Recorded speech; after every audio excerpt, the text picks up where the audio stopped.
앤드류 카네기는 초등학교도 졸업 못했어요. 초등학교 4학년밖에 못 다녔어요. 그런데 세계 최고의 지식인, 최고의 부자가 됐습니다. 그 혼자 공부했거든요. 그러면서 세계 최고 부자가 되니까 사람들이 부자 되는 비법을 좀 가르쳐 달라고 그랬어요. 그래서 이와 같이 그 카네기 철강 회사죠. 수천 명의 노동자들을 집합시켜 놓고 부자가 되는 방법을 가르쳐 줬어요. 그게 6가지입니다. 6단계로 돼 있죠. 첫째, 네가 벌고 싶은 돈의 액수를 적어라. 많이 그렇게 말고 월 1,000만 원 적어라. 두 번째, 언제까지 벌래? 언제까지? 그러니까 기한을 반드시 적어라. 세 번째, 뭘 해서 벌래? 뭘 해서? 뭘 해야 될 거 아니에요. 미용실 해가지고 월 1,000만 원 번다. 그거 쉬운 일이 아니에요. 아닙니다. 구멍가게에서 1,000만 원 번다. 구멍가게 렌트 주고 나면 남는 거 없어요. 그러니까 뭘 해서 벌래? 그 3가지예요. 나머지 3가지는 뭐냐? 계획을 세워라. 어떻게 할 건지 계획 세워라. 5번째는 종이에 적어라. 그때는 컴퓨터가 없어. 그러니까 종이에 적어라. 6번째는 침대맡에 그걸 붙여놓고 아침 저녁으로 중얼거리면서 10분씩 외워라 그랬거든. 그러니까 노동자들이 뭐라고 그러겠어요? 미친놈. 그런다고 부자 되나? 그래서 30%만 20% 정도가 그걸 했다고 그럽니다. 그런데 그 20%는 전부 부자가 됐어요. 그게 자기 암시, 오토 서제션, 자기 암시 기법이에요. 그런데 오늘날 학자들도 이게 카네기는 학자가 아닙니다. 학자가 아닌데 그렇게 내가 이렇게 해보니까 되더라요. 내가 해보니까. 근데 학자들이 연구해보니까, 심리학자들이 연구해보니까 그게 맞다. 그게 맞다. 이 오토 서제션, 자기 암시.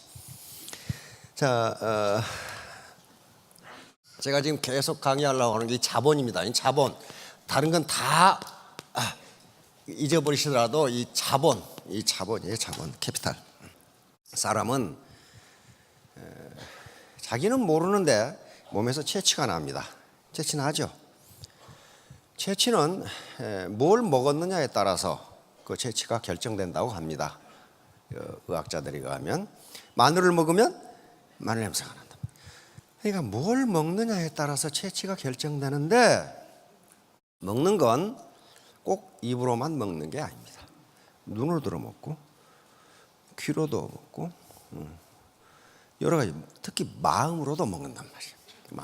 우리 마음 먹는다 그런 말 들어봤죠? 마음으로 먹어요.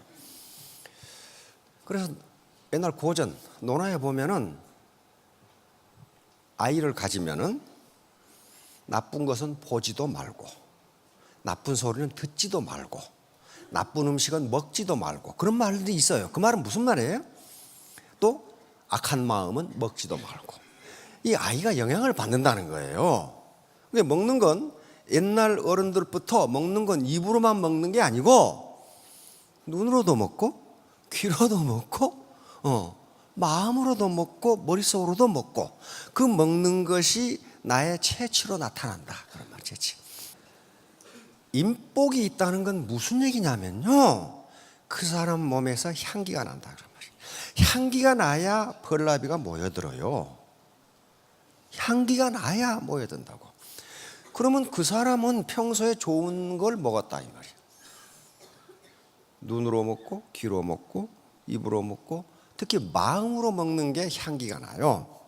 좋은 마음을 먹으면 그 사람이 향기가 나게 돼 있고, 그러면 향기 나는 꽃에 벌나비가 모여드는 것처럼 사람이 모여들어요.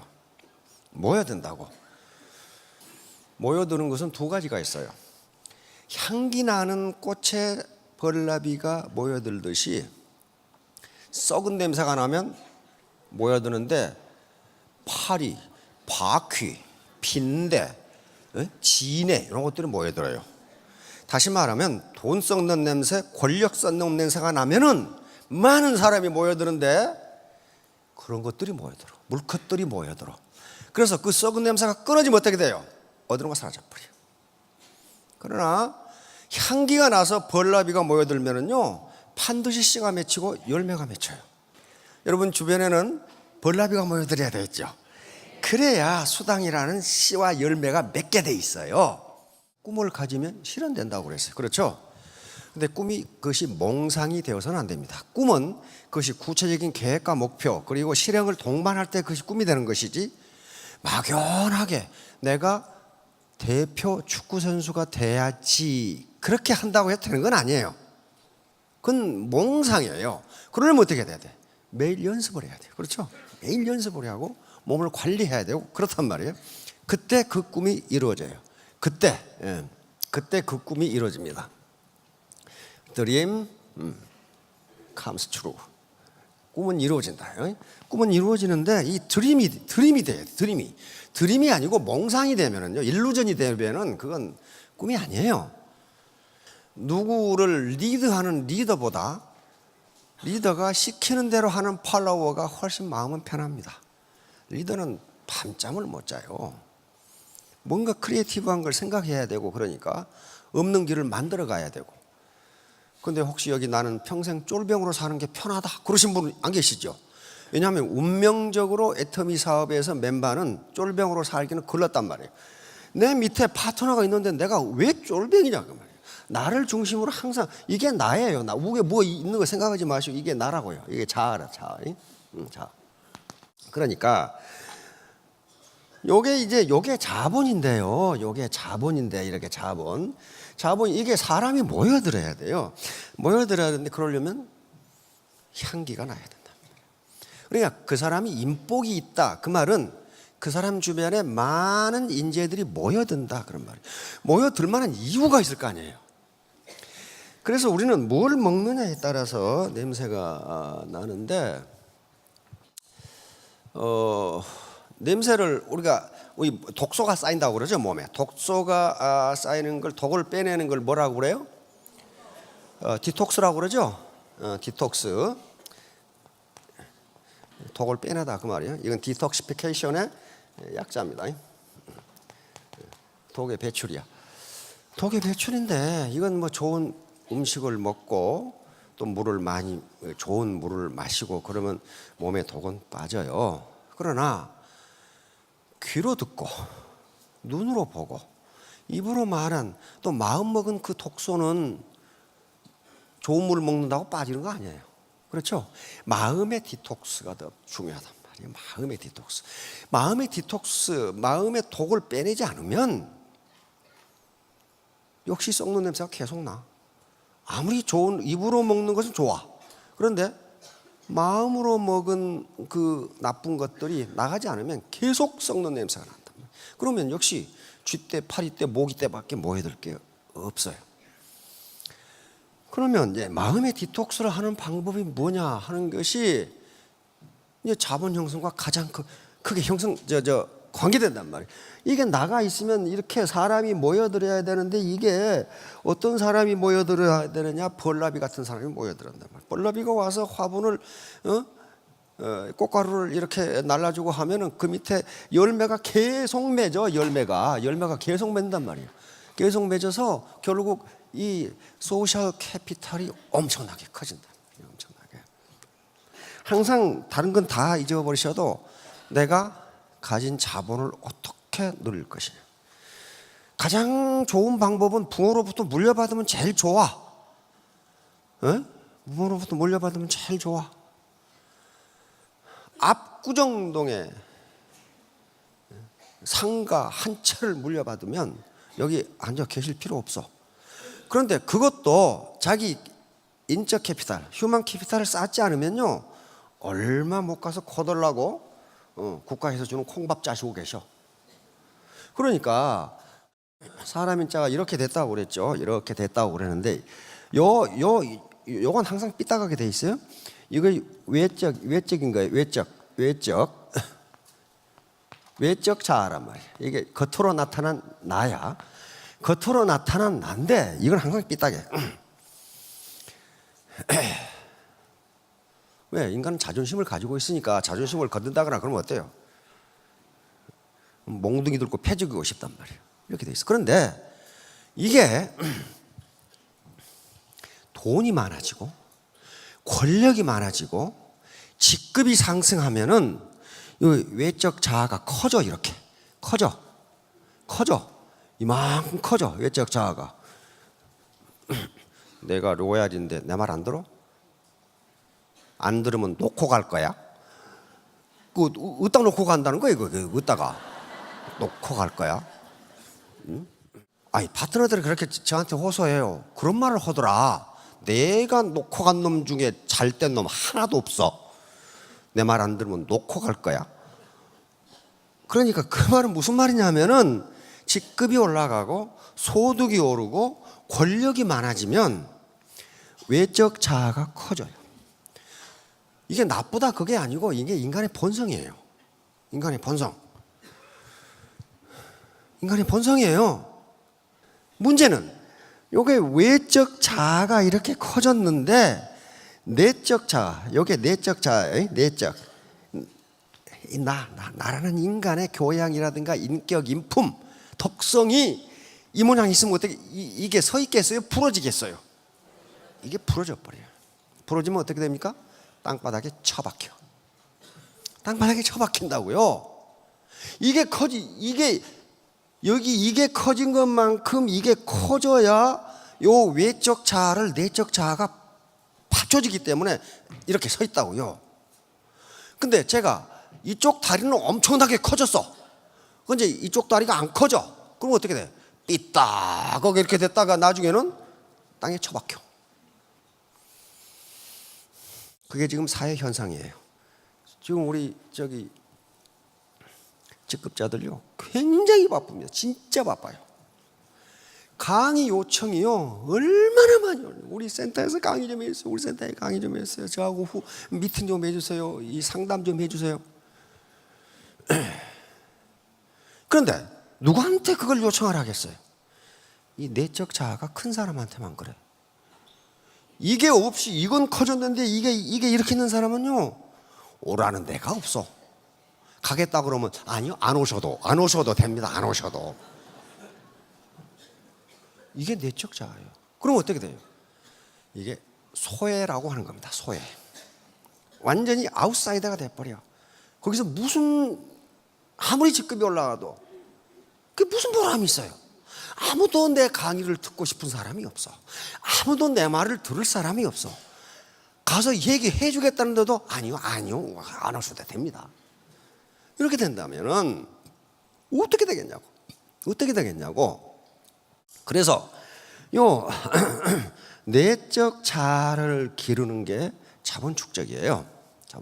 이렇게 되면 외적 자아는 자동적으로 커지게 돼 있다고요. 내적 자아가 인격입니다. 인격, 덕성, 지식, 지혜 이런 것들이. 그러니까 우리 눈에 안 보여요. 보이지가 않는다고요. 보이지가 않는데 그게 향기가 돼가지고 사람이 모여든다 그 말이에요.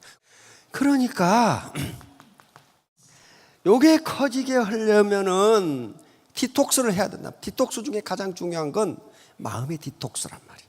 마음의 디톡스를 해야 되는데 내가 오늘부터 포용력을 발휘해야지. 그런다고 되나? 안 돼요. 오늘날 산업을 경제학자들은 모든 산업을 설득산업이라고 그럽니다. 설득산업. 고객이나 소비자를 설득하지 않고서는 그 회사가 살 수가 없어요. 그렇죠? 설득하지 않고는 살 수가 없어요. 설득산업. 그런데 특히 이 다단계 애터미 사업은 설득산업 중에 설득산업입니다. 이게 뭐 공장도 없고 땅도 없고 건물도 없고 아무것도 없어요. 없는데 눈에 보이지 않는 휴먼 네트워크, 인간 그물망으로 연결되어 있는 것, 이게 캐피탈이란 말이에요. 이게 캐피탈이. 무슨 뭐 특화가 있는 것도 아니고 아무것도 없어요. 어떻게 설득할 거냐? 진정성이라. 오센티시티. 진정성이에요. 진정성. 응?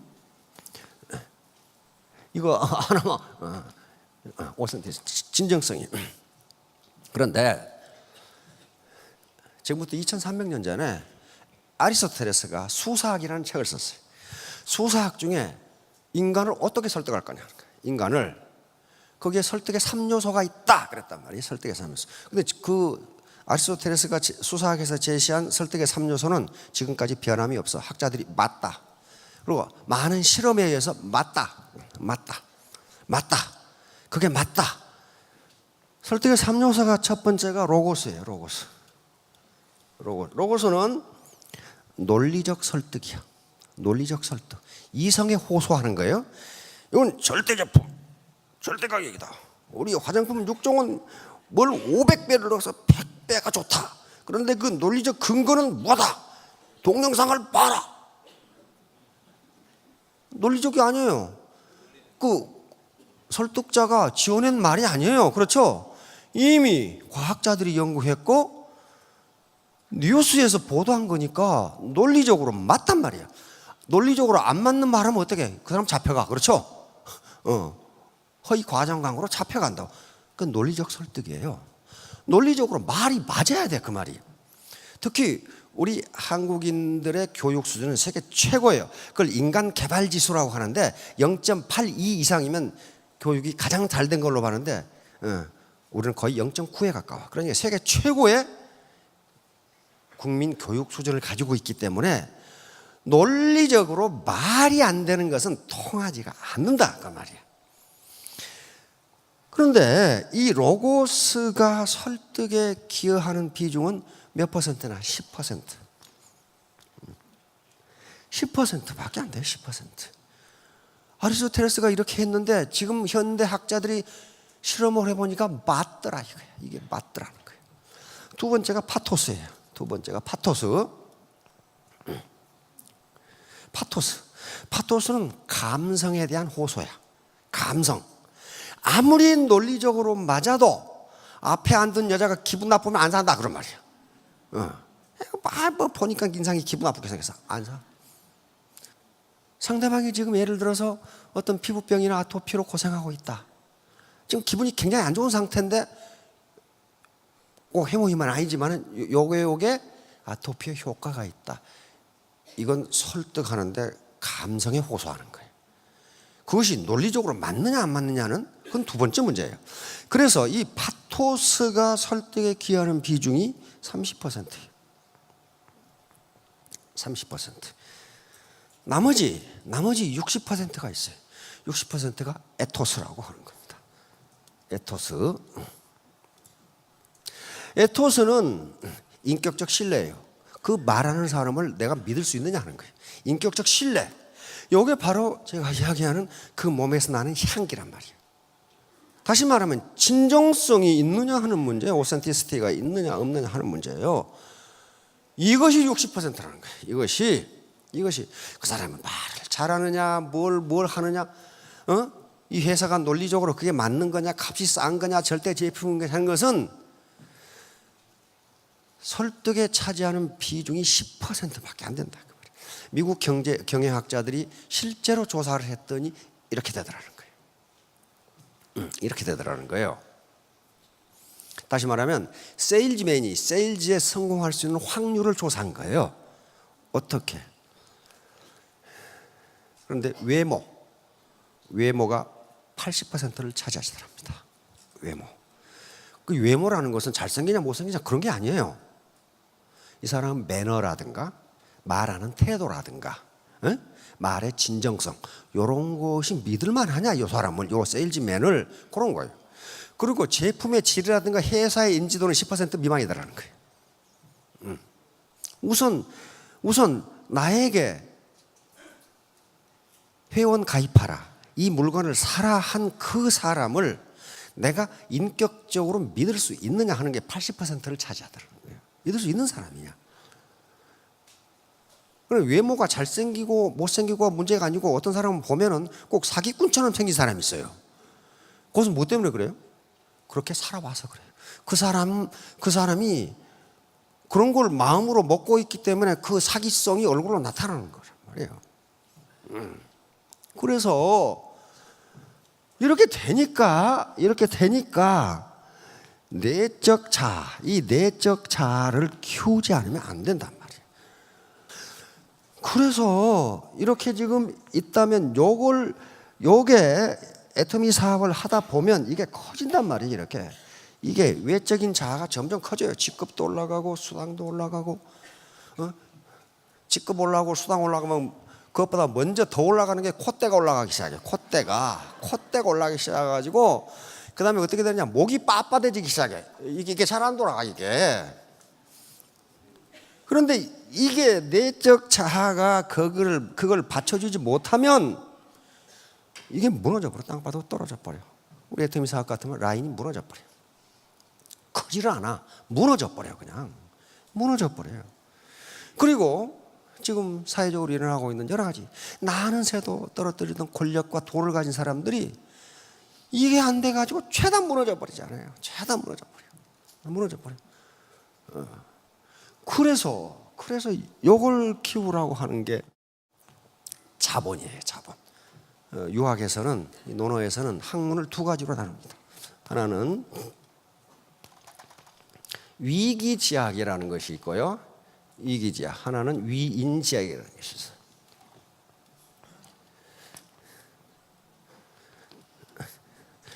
자, 요 고전의 기자는, 요 기자는 자기를 의미합니다. 나, 자기 할 때 기자예요. 요 인은 나 말고 다른 사람을 이야기합니다. 그러니까 나를 위한 공부, 학은 배움입니다. 배울 학자죠. 나를 위한 공부와 다른 사람을 위한 공부, 이렇게 나눠요, 학문을. 그런데 이걸 잘못 해석하면 이게 이타적인 공부고 이기적인 공부가, 그게 아니에요. 그게 아니고 정반대예요. 나를 위한 공부라는 것은 내가 왜 공부를 하느냐, 내 인격을 수양하기 위해서 공부한다. 내 덕성을 쌓기 위해서 공부한다. 내 품격을 높이기 위해서 공부한다. 내 교양을 높이기 위해서 공부한다. 이게 위기지학이에요. 논어에 나오는 말이에요. 이렇게 하라는 거예요. 이렇게. 다시 말하면 내 인격을 쌓고 품격을 높이고 교양을 높이고 신사송자가 되면 자동적으로 이렇게 군자가 이렇게 행동하면 백성이 따라오게 돼 있다. 요 위인지학은 뭐냐 하면은 내 출세하기 위해서, 누구에게 자랑하기 위해서는 학문, 배움, 이것을 위인지학이라고 했어요. 근데 위기지학은 끝이 없어요. 예, 내 인격을 함양하고 덕성을 배양하는데 끝이 있을 수가 없어요. 그렇죠? 근데 위인지학은 끝이 있어. 사법고시에 합격하기 위해서 법학 공부를 해서 합격 딱 하면 끝이에요. 그 뒤로 공부 안 해. 공무원 시험에 합격해서 공부했다. 공무원 시험 합격 안 하면 그 뒤에 계속 공무원 시험 공부하나요? 안 해. 그래서 끝이에요. 그러니까 여기 지금 나는 새도 떨어뜨릴 수 있는 사람들이 땅바닥에 처박혀가지고 지금 고생을 하고 있는 것은 뭘 했기 때문이에요? 위인지학을 했어요. 출세와 권력과 자기를 과시하기 위한 공부를 하고 나니까 요게 가늘어져 가지고 이게 풀어져 버린 거예요. 이게 점점 커지니까 풀어져 버린 거예요.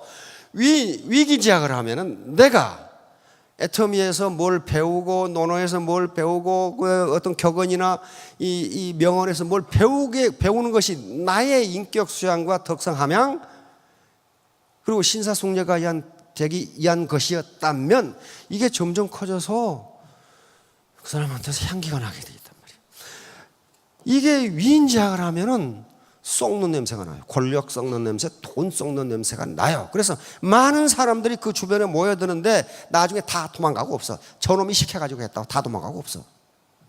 자, 결론적으로 잊지 마셔야 할 것은 내 자본을 어떻게 크게 할 것이냐. 요게 이렇게 나타나고 이것이 내 소득이고 직급이다. 요거 잊지 마시기 바랍니다. 예, 감사합니다.